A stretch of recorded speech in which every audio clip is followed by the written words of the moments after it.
finit comme il est de rituel depuis quelques années, de finir l'année avec un texte de Saint-Exupéry. Donc, je ne sais plus exactement ce qu'on a vu. On a vu Pilote de guerre, je crois, Le Petit Prince, Vol de nuit, peut-être bien, je ne sais plus. Non, pas Vol de nuit. Et cette année, donc, j'ai choisi Terre des hommes. Alors, dans l'itinéraire de l'écrivain, la publication de Terre des hommes, qui se passe en 1939,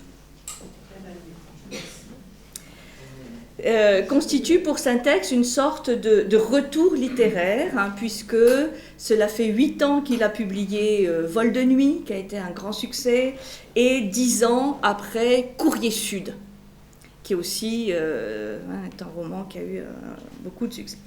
Et on nous raconte, enfin ces biographes nous racontent que c'est André Gide qui aurait inspiré à son ami Syntex l'agencement esthétique en fait de ce nouvel essai, de ce nouveau roman. Il aurait écrit, après ses 2 premiers romans, c'est Gide qui parle, après ses 2 premiers romans, je m'étais hasardé à lui dire « Pourquoi n'écririez-vous pas quelque chose qui ne serait pas un récit continu, mais une sorte de bouquet, de gerbes, sans tenir compte des lieux et du temps, le groupement en divers chapitres des sensations, des émotions, des réflexions de l'aviateur, quelque chose d'analogue à ce que l'admirable Mirror of the Sea de Joseph Conrad est pour le marin. » Donc, en fait, ça résonne un petit peu là. Hein, ça résonne un petit peu. Donc c'est Gide qui aurait donné à Syntex cette idée de, plutôt que d'écrire un roman qui se suit, d'écrire un certain nombre de réflexions à partir d'événements qui ne se suivent pas forcément de manière chronologique. Et Gide aurait ajouté « Saint-Exupéry ne connaissait pas encore ce livre, c'est-à-dire Mirror of the Sea, lorsque Terre des hommes commença à prendre forme dans son esprit. Et tout ce qu'il m'en lut, peu de mois ensuite, surpassait mes vœux, mon attente et mon espérance. » Donc ça veut dire que les premiers essais de Terre des hommes que Gide a lu l'a vraiment comblé. Et il est vrai qu'en pleine période de consécration littéraire, Syntex se débattait contre une sorte de vide, de manque d'inspiration, ce qui arrive parfois au meilleur, manque d'inspiration créatrice. Et c'est un de ses biographes, Emmanuel Chadot, qui a publié un très beau livre sur Syntex en 2000, qui dit « Le jeune romancier, certes, écrit, mais il est en recherche. Il griffonne beaucoup, mais peu de choses sont publiables jusqu'en 1935 ou données par lui à publier. » Voilà. Donc, c'est vrai qu'on a plusieurs années comme ça d'absence, au moins au niveau de ce qui est publié. Et donc, il continue, Chadot, dès le roman Terre des hommes apparaît la structure qui continuera désormais dans Pilote de guerre et dans Lettre à un otage. 2 autres textes très célèbres, Pilote de guerre, Lettre à un otage, c'est-à-dire un récit ou des récits commentés, prétexte à méditation ou à rappel de souvenirs. Et ça, c'est exactement Terre des hommes. C'est différent de Citadelle encore. Terre des hommes, c'est une suite de récits qui ne sont pas forcément dans l'ordre chronologique, qui se passent un petit peu partout dans le monde et qui sont support à réflexion, à méditation. Et je trouve que c'est un livre qui prend toute sa saveur quand on le lit, quand on le relit, puisque si on le lit un peu rapidement, ça peut sembler être un peu un ensemble de petits récits ou d'anecdotes.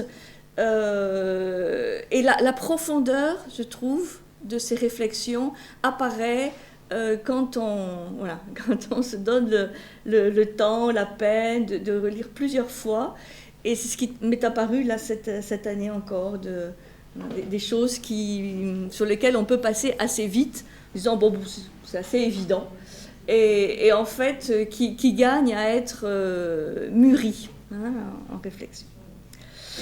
Et donc, voilà, c'est un nouveau genre littéraire avec un certain nombre de récits, évidemment liés à son métier de pilote de guerre, mais aussi à l'aéropostale et avec des réflexions. Et donc, ce sont ces thématiques, enfin quelques-unes de ces thématiques que je vous propose de balayer un petit peu avec des citations. Alors, déjà, le livre commence avant le premier chapitre. Il y a 8 petits chapitres dans le livre, et ça commence par ceci. Il est vieux, mon livre. La terre nous en apprend plus long sur nous que tous les livres, parce qu'elle nous résiste. L'homme se découvre quand il se mesure avec l'obstacle. Mais pour l'atteindre, il lui faut un outil. Il lui faut un rabot ou une charrue. Le paysan, dans son labour, arrache peu à peu quelques secrets à la nature, et la vérité qu'il dégage est universelle. De même, l'avion, l'outil des lignes aériennes, mêle l'homme à tous les vieux problèmes. J'ai toujours devant les yeux l'image de ma première nuit de vol en Argentine, une nuit sombre où scintillaient seules comme des étoiles les rares lumières éparses dans la plaine. Chacune signalait dans cet océan de ténèbres le miracle d'une conscience. Dans ce foyer, on lisait, on réfléchissait, on poursuivait des confidences. Dans cet autre, peut-être, on cherchait à sonder l'espace, on s'usait en calcul sur la nébuleuse d'Andromède. Là, on aimait. De loin en loin luisaient ces feux dans la campagne qui réclamaient leur nourriture. Jusqu'au plus discret, celui du poète, de l'instituteur, du charpentier. Mais parmi ces étoiles vivantes, combien de fenêtres fermées, combien d'étoiles éteintes, combien d'hommes endormis. Il faut bien tenter de se rejoindre, il faut bien essayer de communiquer avec quelques-uns de ces feux qui brûlent de loin en loin dans la campagne. Donc ça, c'est comme ça que le livre commence, et d'une certaine manière, ça fait écho avec l'évocation de ces étoiles éteintes, ces hommes endormis, à la toute fin du roman, où il y a cette fameuse image célèbre du Mozart assassiné. Quand chaque homme réside un Mozart assassiné. Ça fait partie des grands thèmes de Saint-Exupéry, c'est cette nature profonde de l'homme, cette vocation profonde de l'homme qui n'arrive pas toujours à s'exprimer. Et là, on voit bien dès le départ qu'il nous explique que c'est par la confrontation, par l'obstacle, la confrontation à l'obstacle, aux choses qui nous résistent, qu'on peut s'éveiller, que ces âmes endormies peuvent se révéler. Alors, comme j'ai dit, il y a 8 petits chapitres dans ce livre, et dans le premier chapitre, qui s'intitule « La ligne », il évoque quelques souvenirs concernant sa consécration, c'est-à-dire son apprentissage de pilote de ligne, qui a eu lieu en 1926. En fait, tous les récits vont s'échelonner sur une vingtaine d'années, à peu près, de 1921 à 1941, dans des lieux très, très divers. Et donc, il raconte comment il fut initié à ce qu'il appelle les rites sacrés du métier, métier de pilote, par un de ses compagnons, un de ses camarades à qui il dédie le livre, qui est Henri Guillaumet, qui est un de ses compagnons d'aventure, grand pilote, à qui il va, comme on le verra, rendre hommage, de même qu'à Mermoz, qui est un pilote absolument tout à fait fabuleux. Et donc, il nous apprend que, on y reviendra, mais pendant la solitude du vol, chaque montagne, chaque vallée, chaque maison devient pour l'aviateur qui défriche le ciel une compagne dont on ne sait si elle est amie ou ennemie. Il évoque la fierté d'être pilote, qui se sent responsable du courrier qu'il transporte. Ça, c'est tout le... d'abord les pilotes chez la TECOR, ensuite à l'Aéropostale, où il transportait le courrier, en Afrique, mais aussi en Amérique du Sud. Donc la fierté d'être pilote, qui se sent responsable du courrier qu'il transporte, comme s'il était momentanément au centre de toutes les relations humaines.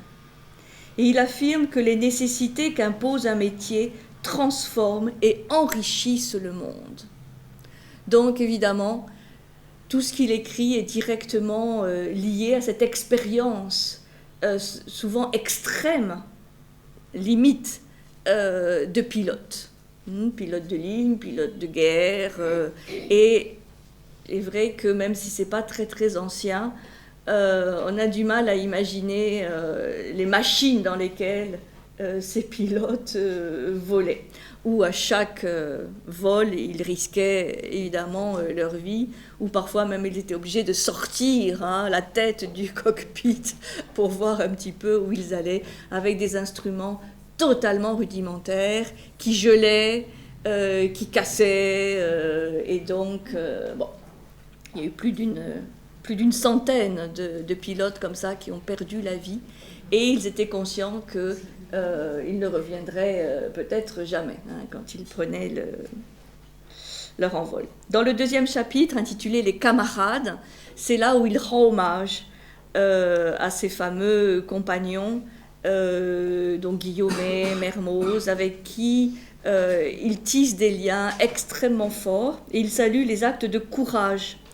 de tous ces pilotes qui ont souvent été sauvés par miracle, mais surtout grâce à leur détermination, au fait de pouvoir survivre dans des conditions totalement inhumaines.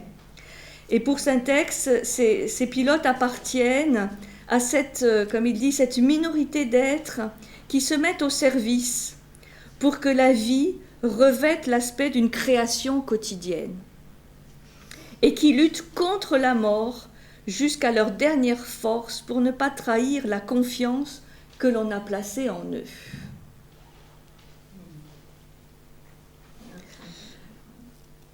Un peu plus tard, il explique pourquoi l'avion est un formidable outil.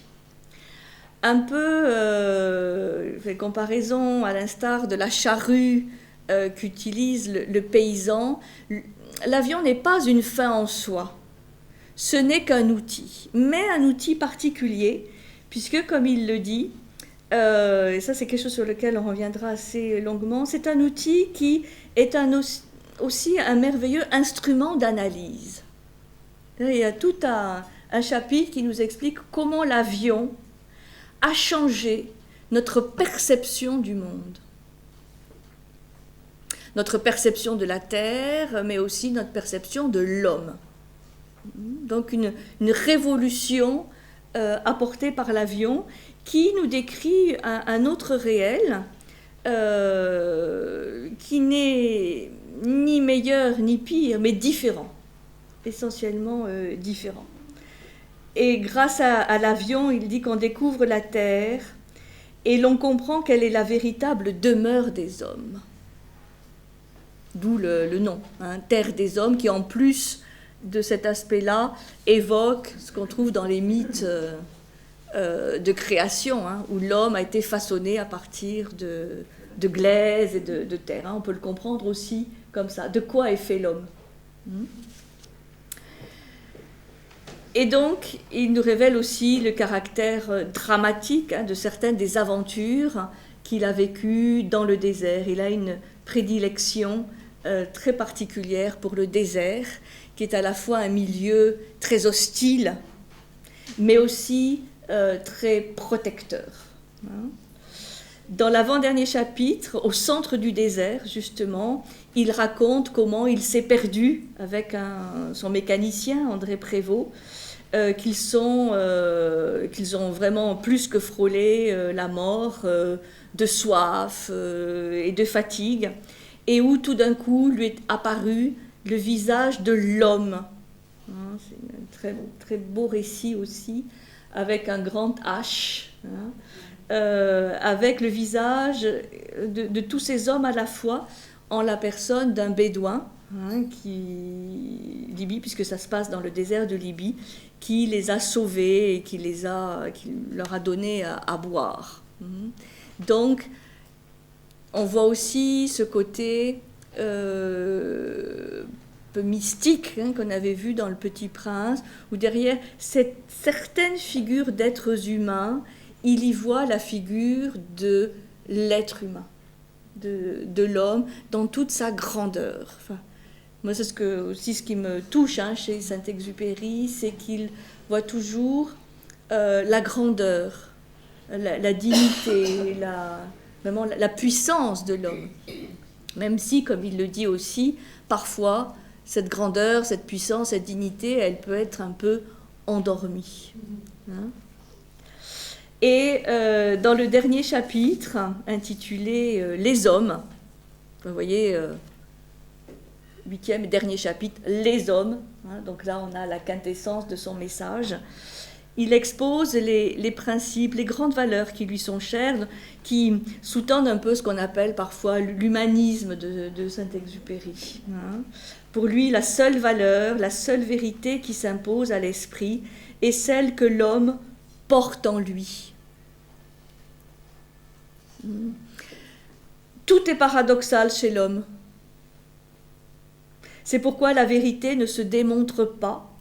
Elle s'affirme, elle se révèle dans l'action d'individus qui sont unis par un désir, par une croyance, par un sourire, qui leur donne l'impression d'échanger quelque chose de supérieur à eux-mêmes. Et d'individus, ils deviennent hommes.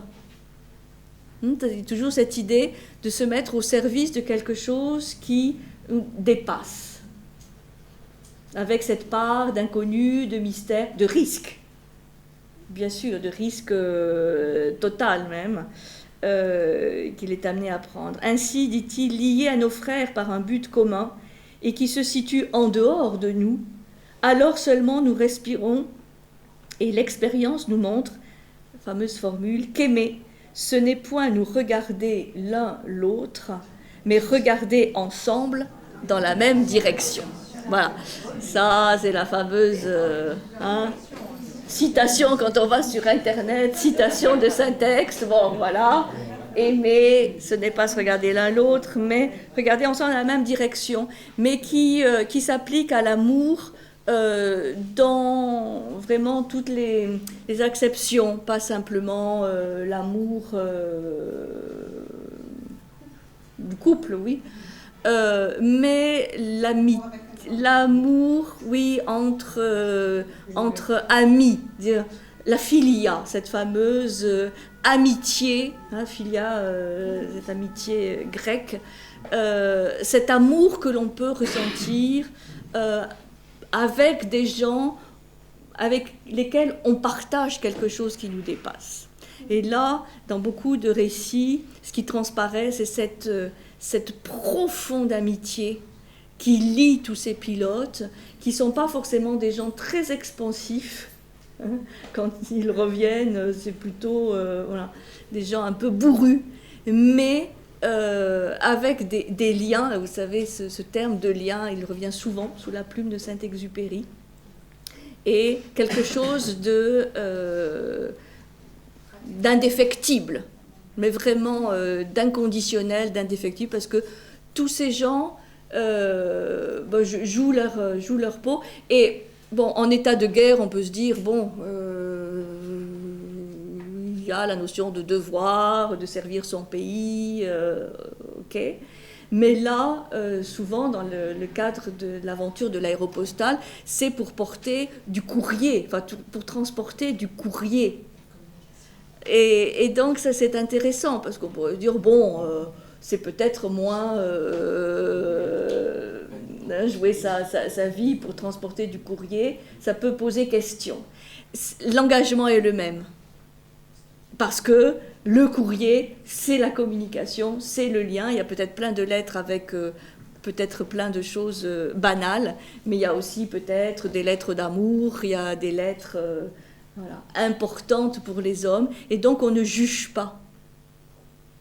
Et la mission, on se sent responsable du courrier, et on ne va pas commencer à faire le tri entre le courrier important, urgent.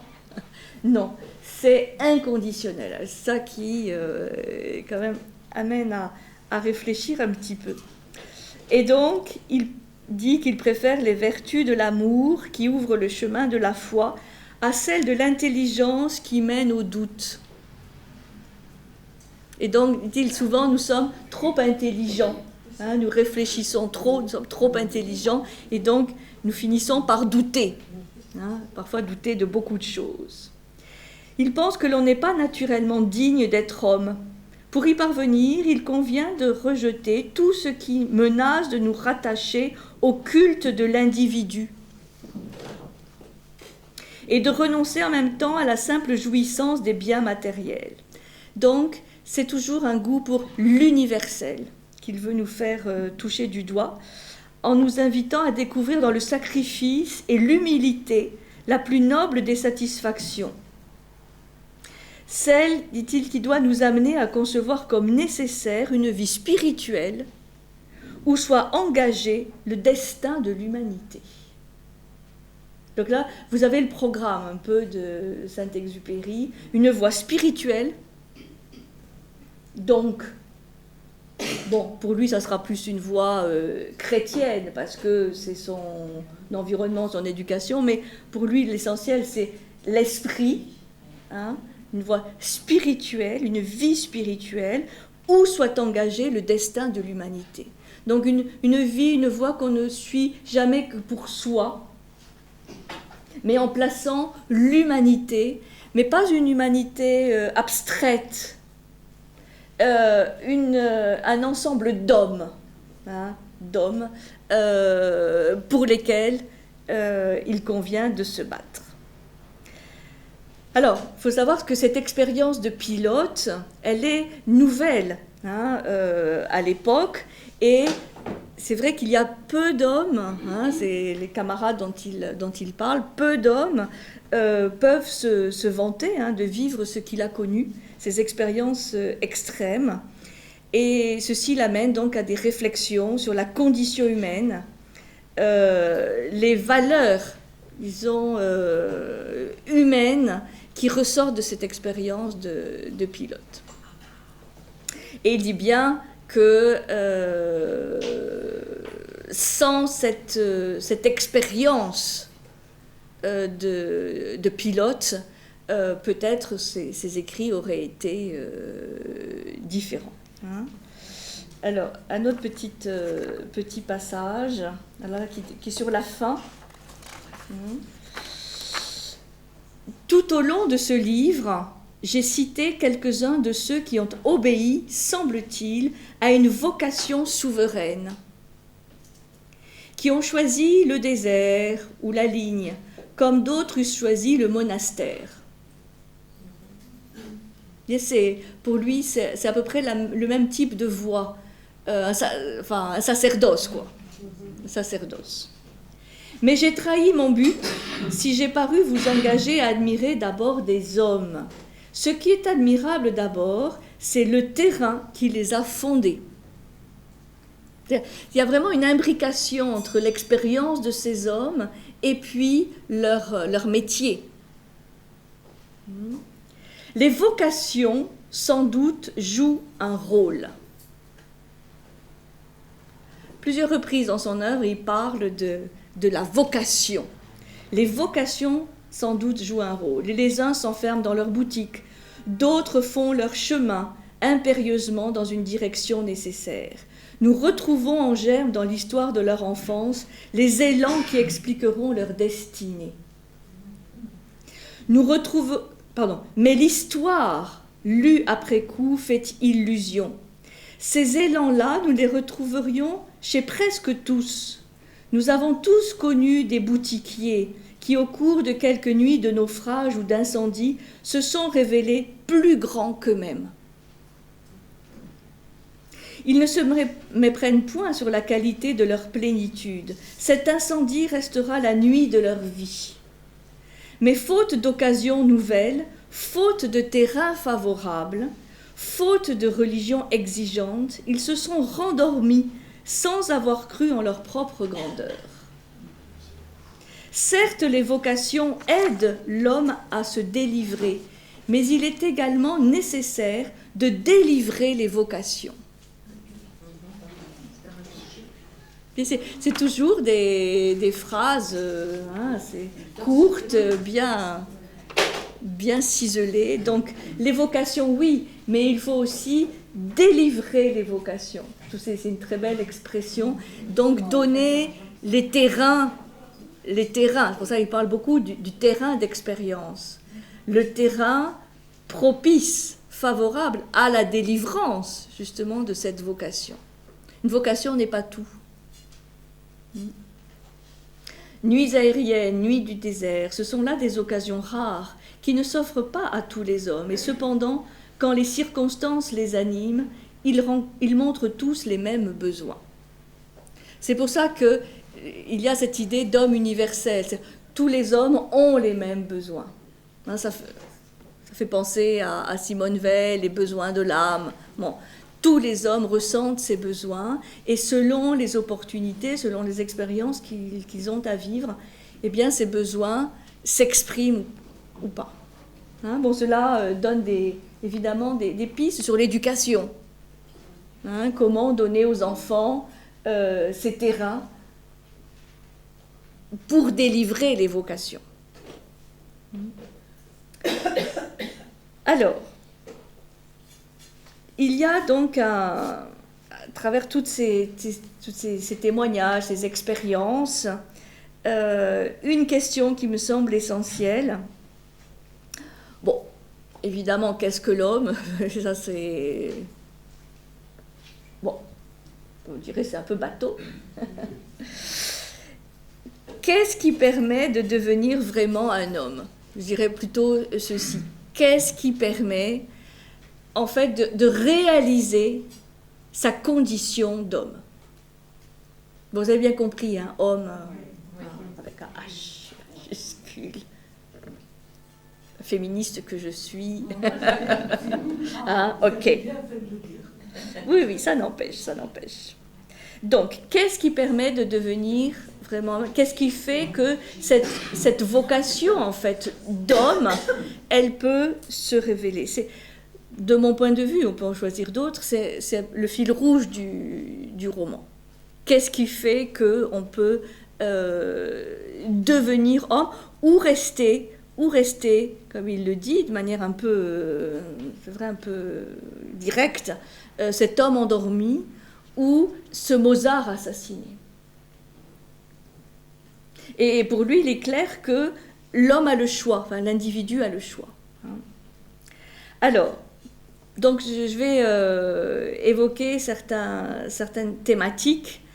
C'est un livre fait de récits, de petits récits, de petites anecdotes, donc c'est pas forcément très, très facile à partager. Mais j'ai choisi un certain nombre de thématiques qu'on retrouve donc tout au long du livre. Et d'abord, c'est ce métier de pilote. Le métier de pilote et cet outil qu'est l'avion qui a changé notre perception de la Terre, notre perception du monde, notre perception de l'homme. Et on comprend aussi pourquoi, par exemple, le fameux photographe Yann Arthus Bertrand, qui a fait de si belles photos, si belles émissions, si beaux documentaires, montre aussi, je pense que c'est en phase avec ce que explique Saint-Ex, l'ambivalence de la situation de la Terre aujourd'hui, c'est-à-dire des photos absolument sublimes, la beauté de la Terre, cette planète Terre qui n'est pas n'importe quelle planète, comme dit Saint-Exupéry, c'est pas n'importe quelle planète, hein, c'est la Terre. Et en même temps, les affronts terrifiants que les hommes ont fait à cette Terre. C'est très ambivalent. Mais cette vision aérienne, ça me fait penser à ces photos, il explique bien en quoi ça a changé notre vision. Et ça, c'est dans le chapitre « L'avion et la planète ». Il aborde ce changement de la perception du monde grâce à l'avion. Comment l'image trompeuse que nous avions de notre planète s'est transformée. C'est-à-dire comment l'avion nous a permis de sortir d'une certaine illusion par rapport à notre planète. Alors, ça, c'est assez, je trouve assez intéressant, très intéressant même, parce que je trouve que c'est assez original. Nous voici donc jugeant l'homme à l'échelle cosmique. Faut bien se remettre dans le contexte, hein, c'est nouveau de voir la Terre d'en haut. Et dans des conditions extrêmement précaires. Hein. Aujourd'hui, on prend l'avion, on regarde par le hublot, bon, on est en parfaite sécurité, ou en tout cas, on n'a pas l'impression quand même de risquer sa vie chaque fois qu'on prend l'avion. Là, c'était pas le cas. Hein. Donc, c'était une vision totalement nouvelle. Donc, nous voilà jugeant l'homme à l'échelle cosmique, l'observant à travers nos hublots, comme à travers des instruments d'étude. Nous voilà relisant notre histoire. Et donc, il évoque la perception du monde en mentionnant des routes qui ont embelli l'image de notre planète. Et il va personnifier ces routes. C'est souvent des routes de campagne qu'il évoque, ces routes qui évitent les terres, épousent les besoins, conduisent les campagnards, joignent ces villages. Donc, ce sont des routes qui épousent les besoins de l'homme. Ce sont des routes qui contournent les terres à blé, le bétail, les fontaines, les oasis. Et donc, ces routes conduisent les campagnards, c'est comme si elles les guidaient, et les hommes ne feraient que suivre ces routes. Et donc, c'est une vision qu'ont donné ces routes, vécues depuis la terre, une vision idyllique d'abondance de la terre, c'est-à-dire d'une terre à blé, de greniers, enfin, un peu un Éden sur terre, quoi. Avec des routes sinueuses qui contournent les terrains, etc. Et l'homme se déplace uniquement grâce à ces routes. Sa perception du monde dépend uniquement de ces routes. Mais ces routes, elles nous ont trompés. Puisque ces routes limitent la perception du monde quand elles évitent les terres stériles, les rocs, les sables. En s'adaptant à l'homme, les routes limitent le monde à l'homme et ne montrent pas le vrai visage de la Terre. Et donc, ce qu'a fait l'avion, la révolution de l'avion, c'est de nous avoir montré une autre perception, un autre visage de la Terre.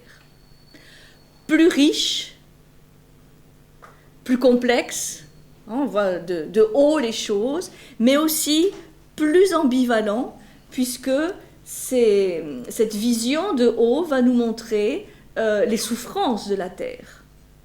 Par exemple, les terres stériles, à son époque, peut-être pas encore les grandes cicatrices faites à la Terre, mais en tout cas, mais c'est ambivalent puisque cette terre des routes de campagne était comme une prison dont l'homme va se libérer. Donc l'avion apporte la liberté, l'avion apporte la vision évidemment de haut. Il apporte les routes droites, alors que les routes de campagne, les routes terrestres sont souvent sinueuses. Il n'y avait pas encore tous les réseaux d'autoroutes, de tous les axes routiers que l'on connaît aujourd'hui. Et évidemment, l'avion permet de se décoller du monde, d'avoir une vision de haut et de sentir cette échelle cosmique. Et comparé à un physicien, il va comme reprendre le contrôle de sa vie grâce à l'avion. Ça, c'est une expérience très puissante qu'il a. Et il dit bien, les routes nous ont trompés, l'avion nous décile quelque part, nous enlève un certain nombre d'illusions et nous voyons plus le monde comme il est, grâce à l'avion. Alors, je vais vous lire parce que c'est irremplaçable. C'est l'avion et la planète, c'est le chapitre 4, parce que je trouve ça original comme vision. L'avion est une machine sans doute, mais quel instrument d'analyse! Cet instrument nous a fait découvrir le vrai visage de la Terre. Les routes, en effet, durant des siècles, nous ont trompés. Nous ressemblions à cette souveraine qui désira visiter ses sujets et connaître s'ils se réjouissaient de son règne. Ses courtisans, afin de l'abuser, dressèrent sur son chemin quelques heureux décors et payèrent des figurants pour y danser. Hors du mince fil conducteur, elle n'entrevit rien de son royaume et ne sut point qu'au large des campagnes, ceux qui mouraient de faim la maudissaient. Et c'est intéressant parce que c'est l'histoire du Bouddha, qu'on emprisonne dans son palais, à qui on interdit d'aller voir la souffrance, la mort, la vieillesse qui est dehors. C'est ce souverain à qui on ne montre que les bonnes choses. C'est cette analogie, et donc dans cette illusion dans laquelle nous ont plongé les routes terrestres. Aussi cheminons-nous le long des routes sinueuses. Elles évitent les terres stériles, les rocs, les sables, elles épousent les besoins de l'homme et vont de fontaine en fontaine. Elles conduisent les campagnards de leurs granges aux terres à blé, reçoivent au seuil des étables le bétail encore endormi et le versent dans l'aube aux luzernes. Elles joignent ce village à cet autre village, car de l'un à l'autre on se marie. Et si même l'une d'elles s'aventure à franchir un désert, la voilà qui fait 20 détours pour se réjouir des oasis. Donc il s'agit aussi bien des routes de nos campagnes que des pistes dans le désert qui rejoignent uniquement les oasis. Donc un monde protecteur, connu, mais aussi qui nous emprisonne. Donc ça c'est très intéressant au niveau philosophique, comment on peut être emprisonné par quelque chose que l'on connaît bien et qui nous rassure, parce que il y a ces routes, on imagine ce qu'il voit de son avion, les convois funèbres, les processions des mariés, etc. Ainsi trompés par leurs inflexions comme par autant d'indulgents mensonges, ayant longé au cours de nos voyages tant de terres bien arrosées, tant de vergers, tant de prairies, nous avons longtemps embelli l'image de notre prison. Cette planète, nous l'avons crue humide et tendre. Mais notre vue s'est aiguisée et nous avons fait un progrès cruel. Et c'est ambivalent, un progrès cruel. Avec l'avion, nous avons appris la ligne droite. À peine avons-nous décollé, nous lâchons ces chemins qui s'inclinent vers les abreuvoirs et les étables ou serpentent de ville en ville. Affranchis désormais des servitudes bien-aimées, délivrés du besoin des fontaines, nous mettons le cap sur nos buts lointains.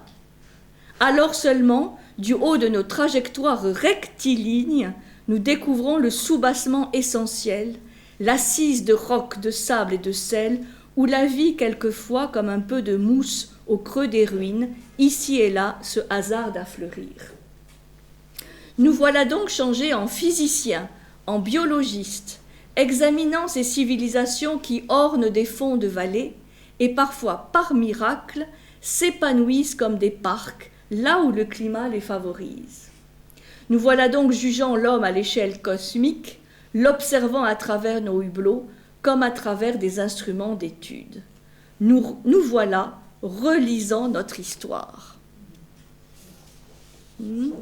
Donc, voilà, l'histoire, l'avion comme un outil d'analyse et nous permettant de relire notre histoire différemment. C'est très puissant, hein, parce que au-delà du récit, c'est très symbolique. Il fait chaud, hein, il fait chaud. Voilà, on a fermé la fenêtre, mais peut-être on peut l'ouvrir, sinon on va être comme dans le désert. Remarquez, ça peut aussi nous amener à l'expérience du désert, de la soif, sachant que nous on a de l'eau, ça va. Ça va nous donner un peu d'air.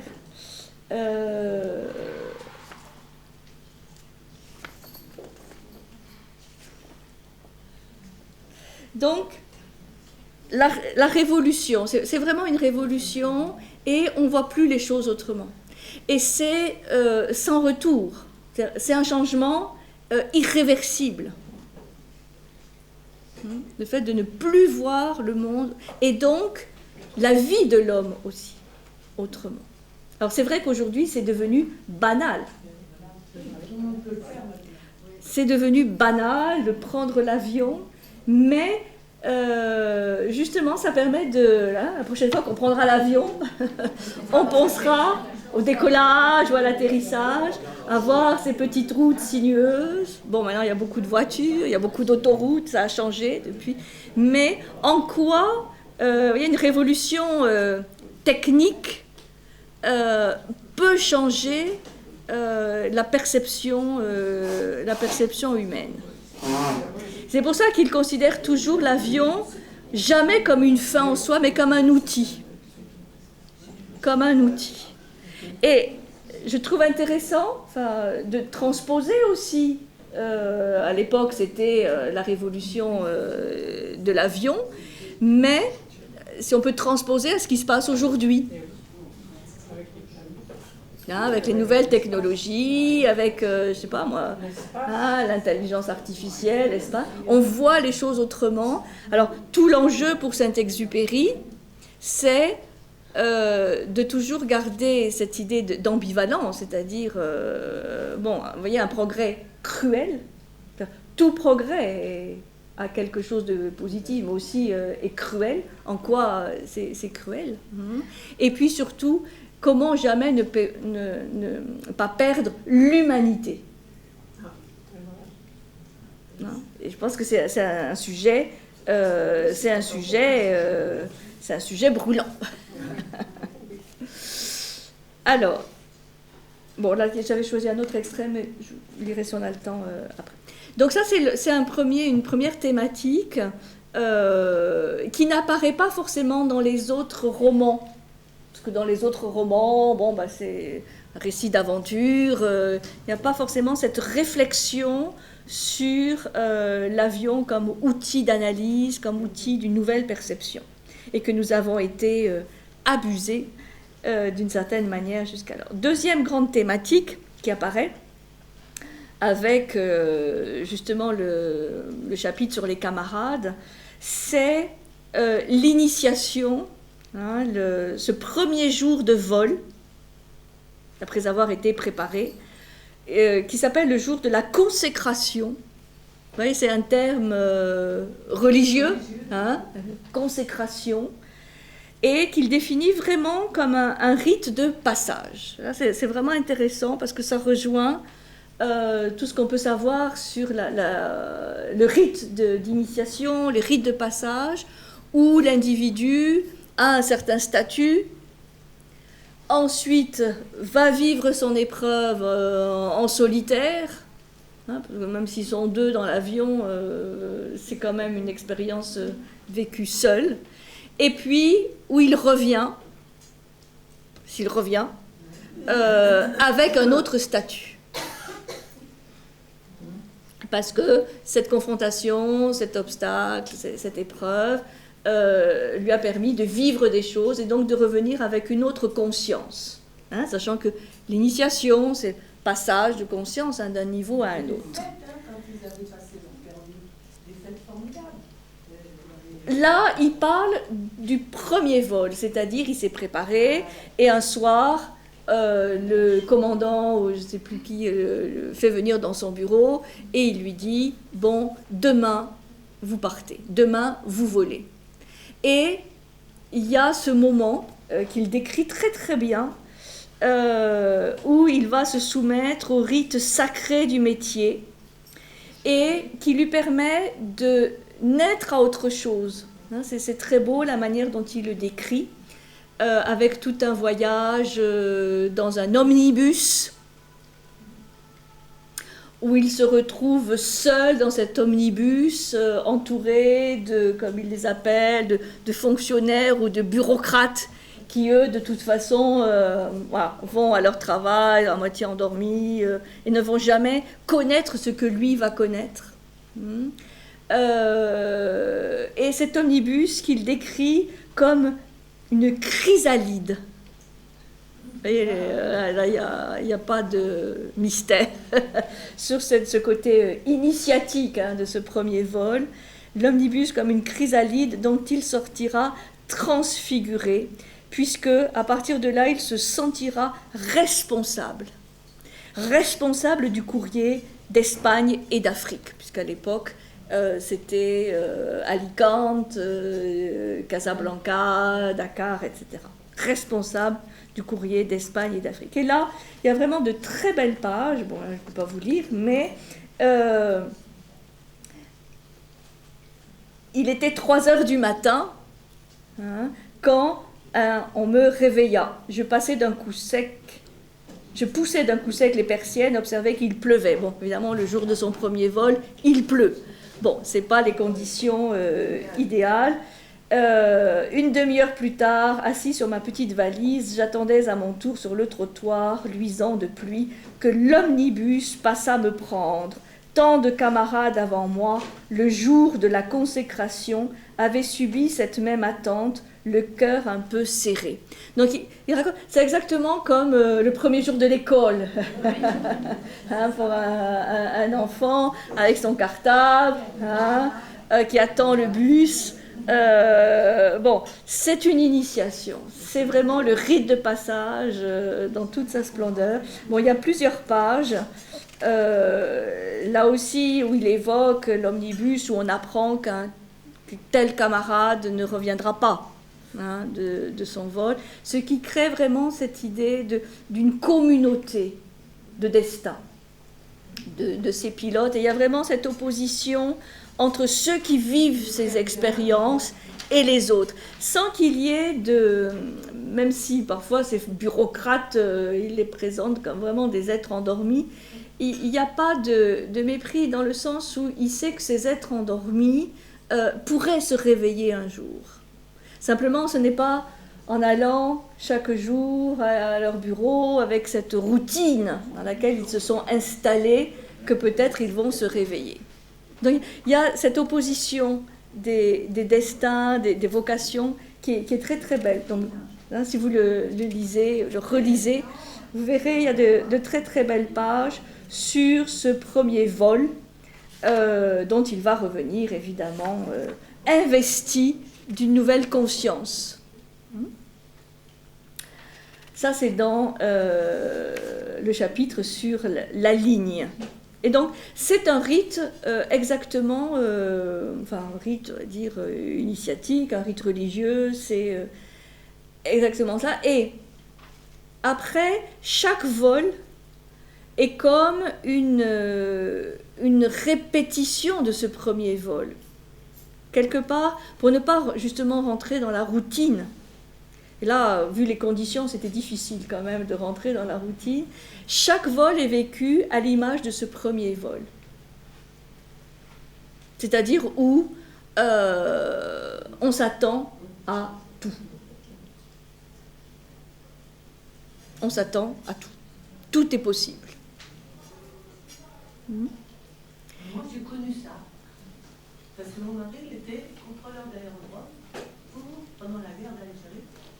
Et il s'occupait donc de tous les petits jeunes qui faisaient leur premier vol et qui cassaient du bois de temps en temps, comme je disais. Et il y avait une camaraderie, une espèce d'amour les uns pour les autres, très fort. Moi, j'étais institutrice, et les petits-enfants, et les enfants, ils faisaient faire la prière pour leur père, comme c'était leur père qui partait. C'était vraiment très fort. Alors, je suppose qu'en 39, ça devait être encore bien plus fort. C'était en 60, hein, 59, 60, oui, il y a quelques progrès qui avaient été faits. Mais ouais. Donc, effectivement, voilà, merci du témoignage. Oui, ça crée effectivement des liens très, très puissants. Et aussi ce sentiment, moi, qu'ils avaient à l'époque, d'être vraiment des pionniers. Enfin, voilà. Alors, donc ça, c'est un deuxième grand thème qui est très beau. Troisième grand thème, les valeurs humaines. C'est-à-dire, voilà, on parle d'humanisme. Quelles sont les valeurs humaines fondamentales auxquelles Saint-Exupéry accorde beaucoup d'importance. Et là, il y a plusieurs anecdotes qui sont vraiment très intéressantes, dont deux, j'en ai sélectionné deux, qui sont dans le chapitre Les camarades, justement. Alors, il y en a une qui concerne le fameux Guillaumet, et l'autre qui concerne l'histoire d'un esclave, de Barque l'esclave, que Saint-Exupéry va racheter pour le libérer. C'est aussi une très belle histoire. Alors, je regarde quand même ma montre, il est 11h. Vous voulez qu'on fasse la pause maintenant? Oui, hein, petite pause avant de partir dans les Andes. Un autre conte.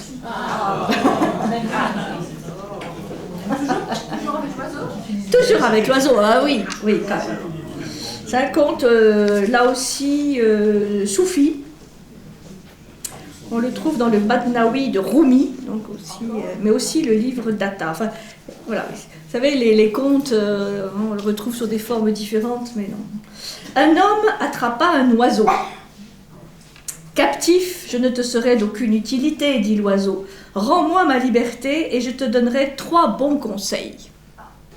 L'oiseau promit de lui donner le premier conseil alors qu'il serait encore entre ses mains, le deuxième lorsqu'il se serait posé sur la branche d'un arbre, et le troisième après qu'il aurait atteint le sommet d'une colline. L'homme accepta et attendit le premier conseil. L'oiseau lui dit : « Si tu perds quelque chose, même si tu y tiens comme à ta propre vie, ne regrette pas de l'avoir perdu. » L'homme laissa partir l'oiseau qui vint se percher sur une branche, d'où il donna le deuxième conseil. « Ne crois jamais rien qui soit contraire au bon sens, sans preuve. » Puis l'oiseau vola jusqu'au sommet d'une colline toute proche, d'où il cria « Ô malchanceux, mon corps renferme 2 énormes joyaux. Si tu m'avais tué, il t'appartiendrait. » L'homme fut très contrarié à l'idée d'avoir perdu pareil trésor. « Eh bien, donne-moi au moins le 3e conseil, dit-il à l'oiseau. »« Ce que tu peux être idiot, répondit celui-ci. Tu me demandes encore un conseil alors que tu n'as pas prêté attention aux 2 premiers. Je t'ai dit de ne pas te tourmenter si tu perds quelque chose et de ne pas ajouter foi à ce qui est contraire au bon sens. Or, tu ajoutes foi à une affirmation ridicule et tu te désoles d'avoir perdu quelque chose. Je ne suis pas assez gros pour contenir 2 énormes joyaux. Tu es un idiot. Tu resteras donc enfermé dans les limites imposées à l'homme ordinaire. » Paf. Le premier, c'est mieux. Le premier conte. C'est beau, hein? Voilà, donc l'oiseau. Je pourrais vous l'envoyer, oui, je pourrais vous l'envoyer. Oui, je vous enverrai, j'en avais prévu plusieurs. Oui. Et donc ça prouve que l'homme est un idiot. Hein, il s'accroche et il n'écoute pas les conseils de l'oiseau. L'oiseau a des enseignements à nous transmettre. Simplement, on ne l'écoute pas. Alors, quelques oiseaux célèbres, quand même. Quelques oiseaux célèbres, vous les connaissez? Oui. Oui. Le paon, le phénix, le goéland, l'aigle, le corbeau. Celui qui ne peut pas voler, qui n'a pas d'aile, là, comment s'appelle-t-il encore? C'est un émeu. Un émeu, parfaitement. Eh ben, j'ai pas prévu de parler de l'émeu, donc ça sera pour l'année prochaine. Alors, j'en ai choisi quelques-uns, mais pas évidemment pas tous. La colombe. La colombe. Alors, parce qu'on ne sait pas toujours que la colombe, on la trouve particulièrement dans la tradition chrétienne, ça, hein, mais aussi en Grèce. En Grèce. En Grèce, elle symbolise l'amour fidèle et aussi la présence terrestre de la divinité. C'est-à-dire quand il y a une colombe, c'est que la divinité est pas loin. Elle est réputée pour sa tendresse, sa douceur et sa bienveillance. Hein, la douce colombe, hein, très, très honorée des poètes. Hein, la tendresse, la douceur, la bienveillance. Oiseau jugé prophétique. En Grèce, c'était un oiseau prophétique. Elle participait aux oracles rendus du chêne sacré dédié à Zeus dans la forêt de Dodone. En Grèce, dans la forêt de Dodone, il y avait des chênes qui étaient connus pour être des chênes oraculaires et étaient associés à ce chêne, à ces chênes, la colombe. Donc, oiseau prophétique. En alchimie, dont on a parlé il n'y a pas très longtemps, elle est liée à l'œuvre au blanc, évidemment, donc à l'œuvre de purification. Dans le récit du déluge dans l'Ancien Testament, le rameau d'olivier rapporté par la colombe signifie pour Noé que les eaux se sont retirées. Hein. Et donc cette colombe tenant un rameau d'olivier dans le bec est devenue un symbole de paix, de calme, de bonne entente, mais surtout de paix. Et c'est un symbole utilisé aujourd'hui. Colombe et le rameau d'olivier. L'olivier, par ailleurs, est un symbole de lumière, de l'immortalité, de l'éternité et aussi de paix. Donc, dans le Nouveau Testament, on a, là c'est différent, elle réapparaît, mais comme symbole de l'Esprit de Dieu, descendu comme une colombe. À partir de ce moment-là, c'est la colombe qui représente l'Esprit Saint. Qui relie, qui est dans la Trinité, le Père, le Fils et le Saint-Esprit, c'est l'élément médiateur. Donc elle représente aussi la réconciliation, la paix apportée par l'Esprit Saint. Elle représente aussi le Christ qui répand la lumière sur le monde. Symbole du signe de la Trinité de son mystère. Et on voit souvent la colombe, on l'est souvent représentée sur les fonds baptismaux, donc associée au baptême, et donc là aussi à l'eau purificatrice. L'eau purificatrice, mais aussi initiatique, puisqu'avec le baptême, on change de statut. On la voit s'abreuver à des coupes contenant de l'eau, donc elle représente la pureté métaphysique, l'amour divin. Et elle est très souvent célébrée par les poètes, les mystiques, dans ce sens-là, de vraiment l'amour divin. La colombe. Le coucou. Le coucou suisse, non, pas suisse, le coucou, qui est aussi présent en Grèce. Présent en Grèce. Et il est associé à la déesse Héra, qui est la fameuse épouse de Zeus. Alors le coucou, il est très bavard au début du printemps, et c'est un oiseau qui est aussi très présent en Orient, en Inde et au Tibet. Au Tibet, ça peut paraître surprenant, mais le coucou est un oiseau symbolique très très important, très célébré. Très caractéristique de son chant. Hein. Et comme c'est très, très régulier, et notamment au printemps, On a voilà. vraiment l'impression que c'est humain. Il y a des chants d'oiseaux qui sont humains. Ouais. Ouais, ouais. Même le cri de la chouette ou même de la mouette. Hein, le colibri. Alors le colibri, c'est un oiseau migrateur capable de parcourir de très longues distances et on dit qu'il ne s'arrête jamais de voler, même la nuit. Ah bon? Ouais, le colibri. Il peut voler toute la nuit. Il est capable d'un vol extrêmement performant et très rapide. Et on connaît le mouvement de Pierre Rabhi qui s'appelle Colibri. Et c'est Pierre Rabhi qui raconte cette légende. Un jour, il y eut un immense incendie de forêt. Tous les animaux terrifiés, atterrés, observaient impuissants le désastre. Seul le petit colibri s'activait, allant chercher quelques gouttes avec son bec pour les jeter sur le feu. Après un moment, le tatou, agacé par cette agitation dérisoire, lui dit « Colibri, tu n'es pas fou ? Ce n'est pas avec ces gouttes d'eau que tu vas éteindre le feu. » Et le colibri lui répondit « Je le sais, mais je fais ma part. »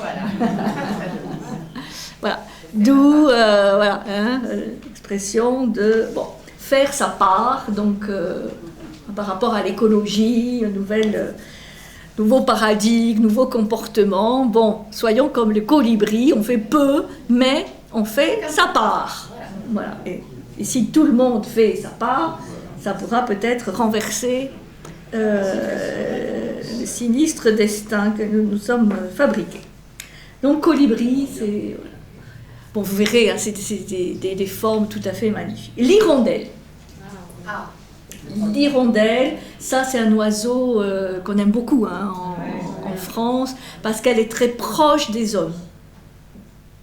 Puisqu'elle fait ses nids sur les portes, sous les fenêtres. Et il y a eu toute une époque extrêmement dure, enfin encore aujourd'hui pour les hirondelles, qui ont déserté beaucoup d'endroits à cause de l'urbanisation et des pesticides. Et c'est vrai qu'on en voit beaucoup moins qu'avant. Donc, pourquoi les hirondelles? L'observation du vol des hirondelles permettait de prévoir l'arrivée des orages. Oui, elles volent bas. Quand elles volent bas, on dit la pluie n'est pas loin. Et aussi les changements de temps. Au lieu d'écouter Météo France, on regardait les hirondelles. C'était quand même plus joli. Et peut-être encore plus fiable. Elle n'est pas sauvage, donc elle niche volontiers près des maisons. Et en Égypte, l'hirondelle symbolisait la résurrection, la renaissance, la vie post-mortem, puisque dans le fameux mythe d'Osiris, coupé en morceaux, etc., Isis prend la forme d'une hirondelle pour, avec ses ailes, refaire jaillir la vie du corps d'Osiris et pouvoir engendrer Horus, le fils.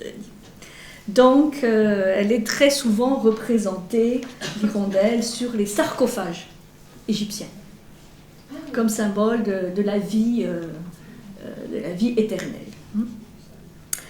La vertu guérisseuse de l'hirondelle est attestée par Léonard de Vinci. Et Léonard de Vinci, il a beaucoup étudié les oiseaux, le vol des oiseaux, pour dessiner ses plans de machines volantes, qui sont directement inspirés de ce qu'il observait des oiseaux. Et en même temps, il explique que l'hirondelle est capable de rendre la vue à ses petits lorsque ceux-ci naissent aveugles. D'où le lien avec la lumière, l'hirondelle, la vue, la lumière, et le printemps aussi, c'est-à-dire le retour de la lumière, dans tous les sens du terme. Donc l'hirondelle, c'est vraiment un oiseau symbolique très très très important. Donc vous voyez, pas simplement chez nous, mais en Égypte et dans d'autres contrées. Le pan. Le pan. Faire le pan. Alors là, c'est aussi, dans toutes les traditions, on le trouve ce pan, qui est surnommé l'oiseau aux 100 yeux. Aux 100 yeux. Yeux. Il n'y a pas d'ess, hein. 100 yeux. C'est pas beau, 100 yeux. 100 yeux. Bon, hein, quand le pan déploie son plume, c'est absolument magnifique. Il était aussi l'oiseau de la déesse Héra en Grèce. Et on le trouve dans toutes les traditions. On trouve, par exemple, des statues du Bouddha avec tout ce plumage, la roue du pan derrière lui, en signe d'immortalité, hein, puisque ces 100 yeux représentent aussi quelque part l'immortalité, la vie éternelle. Donc il évoque aussi par son image la vision du prophète Ézéchiel. Donc ça c'est dans la tradition plutôt judaïque ou chrétienne, avec les chérubins aux ailes semées d'yeux. Vous savez, des anges avec des ailes. Et sur ces ailes, il y a comme les yeux qui rappellent le pan. Quelle est la différence entre le chérubin et l'ange? Ah, le chérubin, il est supérieur. Dans la hiérarchie céleste, le séraphin et le chérubin sont supérieurs. Alors, ces anges supérieurs. Dans le sens de plus léger ou...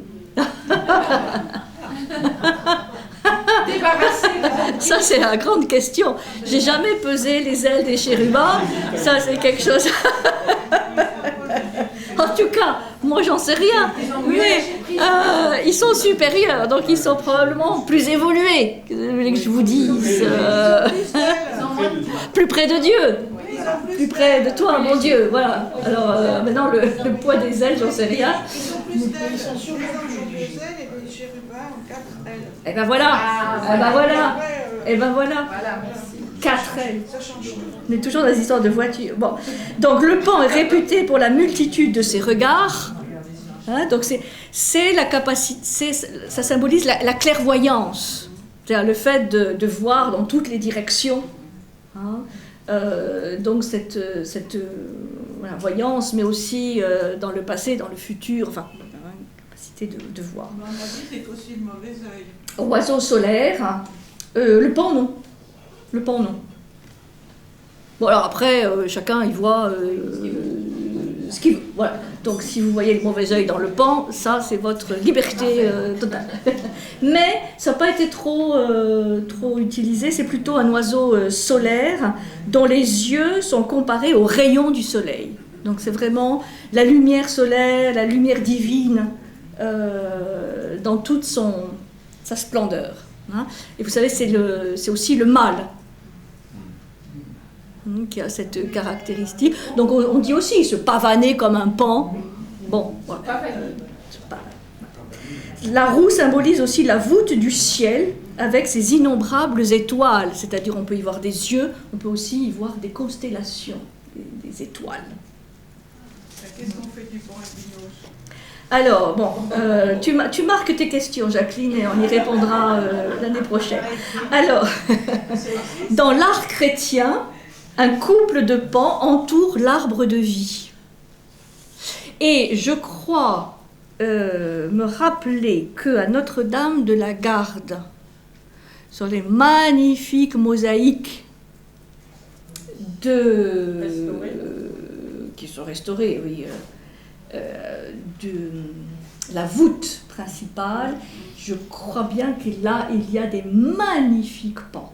Allez, il faut qu'on retourne voir, mais je crois bien. Absolument sublime. Et associé donc très souvent à des scènes de la Bible, hein, à l'arbre de vie. C'est vraiment le symbole de la puissance vitale dans toute sa splendeur. C'est vraiment un symbole de splendeur. On les voit aussi buvant dans un calice le vin symbolisant le sang du Christ. Il faut dire que c'est un symbole qui a été aussi très utilisé dans la chrétienté. Alors, se parer des plumes de pan signifie qu'on surestime sa situation, hein, Voilà. par vanité, par orgueil. Bon. Le pan. Mais la plume de pan était vraiment aussi très simple. Le pélican. Alors le pélican, il occupe une place très importante dans les bestiaires chrétiens du Moyen Âge. Alors le pélican, il est très intéressant à étudier. Il a une espèce de poche, hein, sous le bec qui lui permet de stocker sa nourriture. Hein? Oui, aussi de nourrir ses petits. Mais quand il pêche les poissons, hein, il le met là. Et il est pour cela devenu une sorte de symbole des ermites, des solitaires, de ceux qui vivent dans le désert et qui doivent donc engranger un peu de nourriture pour pouvoir survivre. Lorsque les pères de l'Église louent la solitude et l'épreuve du passage par le désert, ils prennent volontiers le pélican comme modèle. Et c'est vraiment c'est intéressant parce que c'est des choses auxquelles on n'aurait pas forcément pensé. Là c'est ça la signification symbolique, ça dépasse largement la signification immédiate, hein, évidente. Donc, voilà, celui qui peut survivre dans le désert parce qu'il a sa nourriture avec lui. Mais aussi, il est connu pour s'ouvrir le flanc ou la poitrine pour soigner ou même ressusciter sa progéniture avec le sang qui s'en écoule. Alors ça, c'est la représentation la plus classique où on voit le pélican qui, avec son bec, s'ouvre la poitrine ou s'ouvre le flanc. Il y a du sang qui s'en écoule, et avec ce sang, il nourrit ses petits, ou il les ressuscite. Et donc, le Christ a été aussi associé à cette figure symbolique du pélican, hein, avec la lance et le flanc, et la blessure, hein, du sang, avec le Christ rédempteur qui sauve, qui ressuscite l'humanité tout entière. Donc, c'est un très très beau symbole du pélican où on voit bien ce côté altruiste, hein, où on se sacrifie pour sa progéniture, on se sacrifie pour l'humanité. Hein, ça c'est le pélican. Très, très souvent représenté sur les chapiteaux, dans les églises au Moyen-Âge. Et donc c'est la vie éternelle, le sacrifice par son sang, bien sûr. Le pélican. Peut-être moins connu, hein, mais très très très important dans le christianisme. Et là aussi, symbole universel, puisqu'apparemment c'est aussi une pratique. C'est aussi une pratique qu'a le pélican de s'ouvrir le corps pour nourrir ses petits, ce que ne font pas les autres oiseaux. Hein, ça c'est vraiment spécifique du pélican. Bon, l'aigle. Bon, ça c'est absolument universel. Dès l'Antiquité, alors l'aigle c'est celui qui a une vue perçante, qui peut se rapprocher le plus du soleil, hein, donc assumer le face-à-face, on va dire, avec le soleil, alors que tous les autres oiseaux sont eux aveuglés, hein, d'une certaine manière. Il est le seul à pouvoir regarder le soleil sans être ébloui. C'est un oiseau solaire, évidemment, qui a un peu son équivalent, par exemple sur le continent américain, avec le condor. Le condor, pas ça, comme on le sait.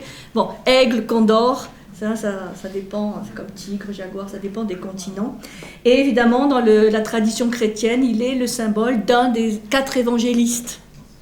Hein, quand les 4 évangélistes sont représentés par les animaux et l'homme, l'aigle est associé à Saint Jean. Pourquoi dans la mythologie, Zeus, Jupiter, prend la forme d'un aigle pour séduire des mortels? Parce qu'il n'y a pas un côté séducteur, trompeur. Zeus, il prend plein de formes pour séduire.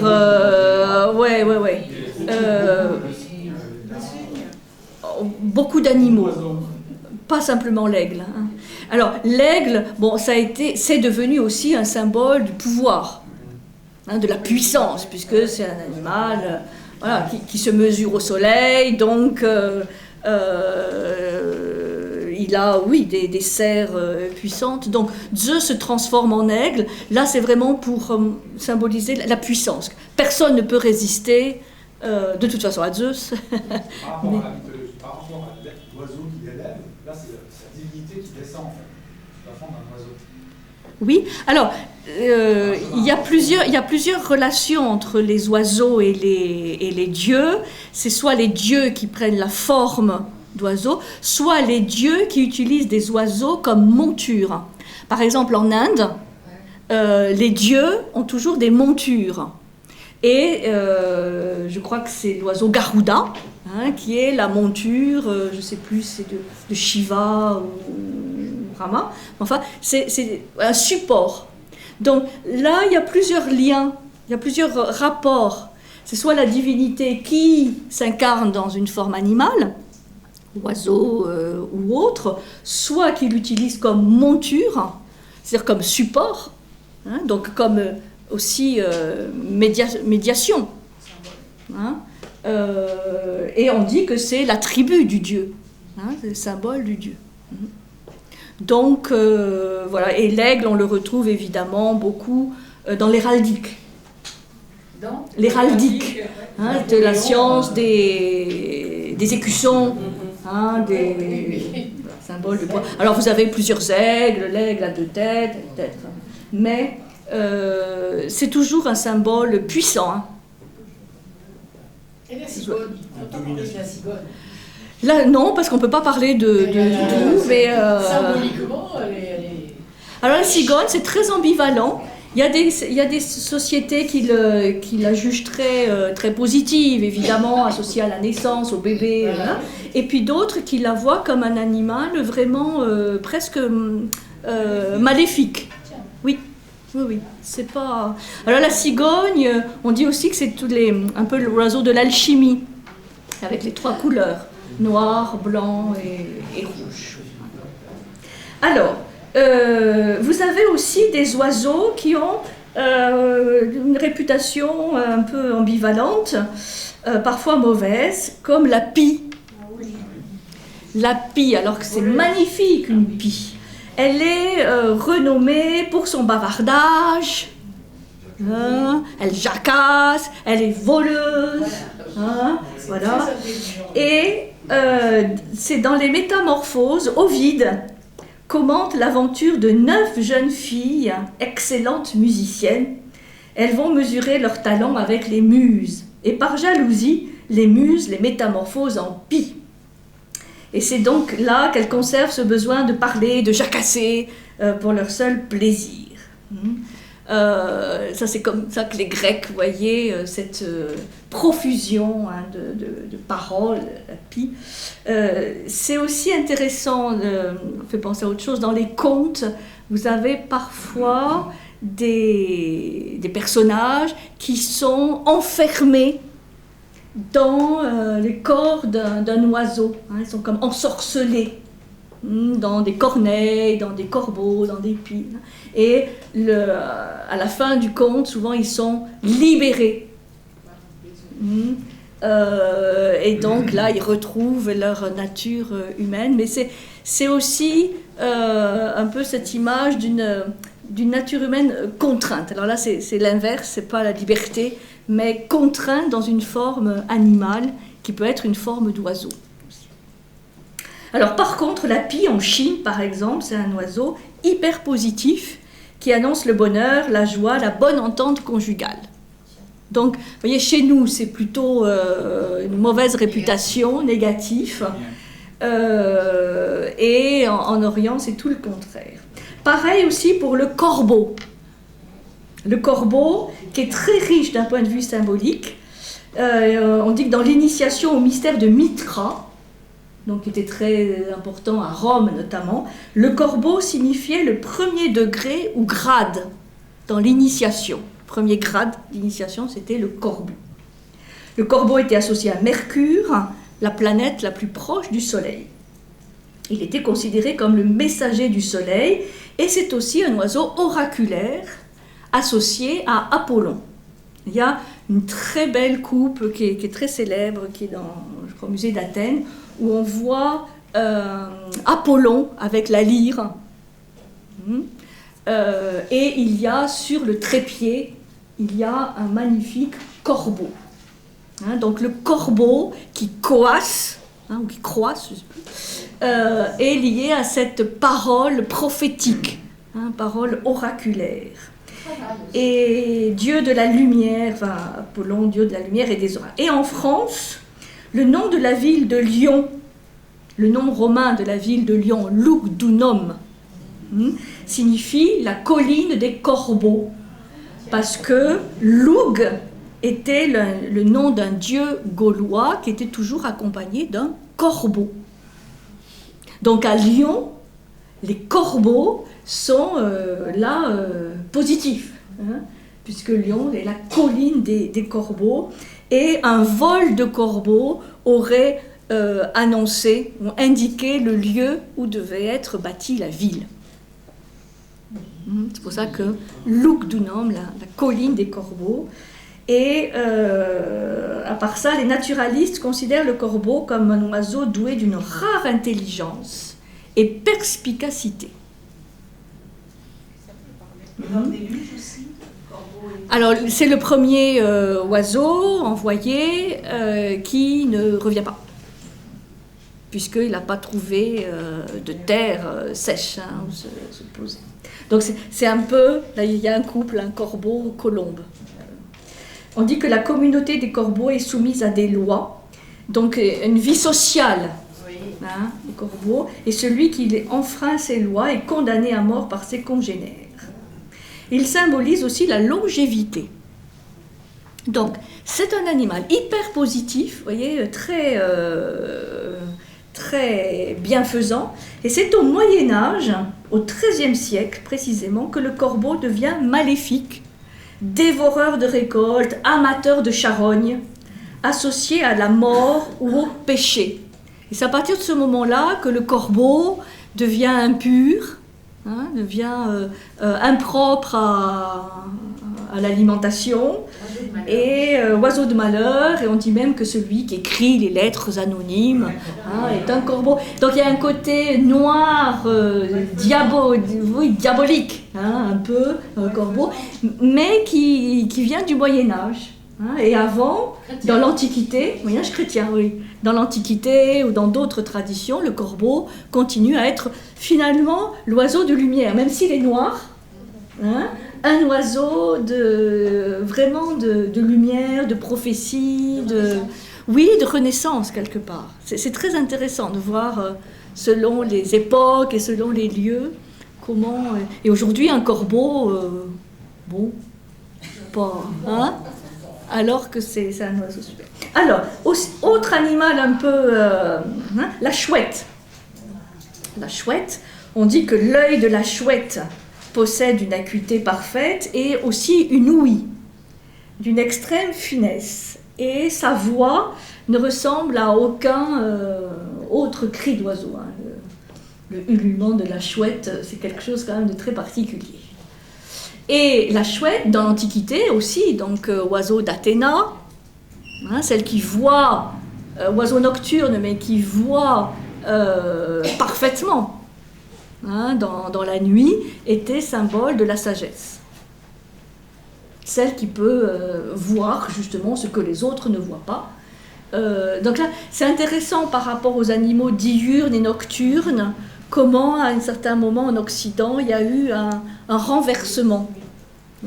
Et les oiseaux, soit noirs, soit nocturnes, ont été associés à quelque chose d'un peu diabolique, alors que c'était tout le contraire avant. Maléfique. Oui, un regard qui vraiment change. Donc, en Grèce, c'était l'attribut de la déesse Athéna, la sagesse, la connaissance de l'invisible, et c'est le thème de la nuit, chanté par beaucoup de poètes ou de mystiques. Et même dans Harry Potter, je crois que c'est la chouette qui apporte le courrier, donc qui est le grand messager. Vous ne connaissez pas Harry Potter ? Alors, après, nous avons tous les oiseaux fabuleux. Les oiseaux mythiques, on dit les oiseaux fabuleux. Alors, bien sûr, il y a le phénix. Dans la tradition musulmane, notamment soufie, on a le simorgue, qu'on trouve justement dans la conférence des oiseaux. Hein. Et puis, chez les Chinois notamment, la grue. La grue, qui ressemble un peu à nos... oui, cigognes, hérons, comment ça s'appelle en Camargue? Les flamands. Voilà. Alors, le phénix, c'est le plus universel de tous. C'est celui, vous le savez, qui renaît de ses cendres. Alors, il y a plusieurs versions. On dit que c'est lui-même qui, avec ses ailes, construit un bûcher. Avec ses ailes, il y met le feu. Donc, c'est lui-même qui allume le feu dans lequel il va se jeter. Et il va renaître de ses cendres dans le sens où des cendres apparaît un petit ver qui va devenir un petit oiselet, un petit phénix. Donc ça c'est universel, le phénix est cet oiseau qui s'enflamme de ses propres feux et renaît de ses cendres et qui symbolise la mort et la renaissance. On renaît de ses cendres, on est comme un phénix, bon, c'est très connu. Hein. Donc on le trouve en Égypte, on le trouve en Grèce, où il avait une grande renommée, et le christianisme va reprendre cette symbolique du phénix. Le Christ mort et ressuscité sera aussi associé à cette image du phénix. On le retrouve dans l'art alchimique et aussi dans l'héraldique. Donc le phénix va symboliser aussi l'homme porteur de lumière, celui qui peut porter, faire renaître la lumière.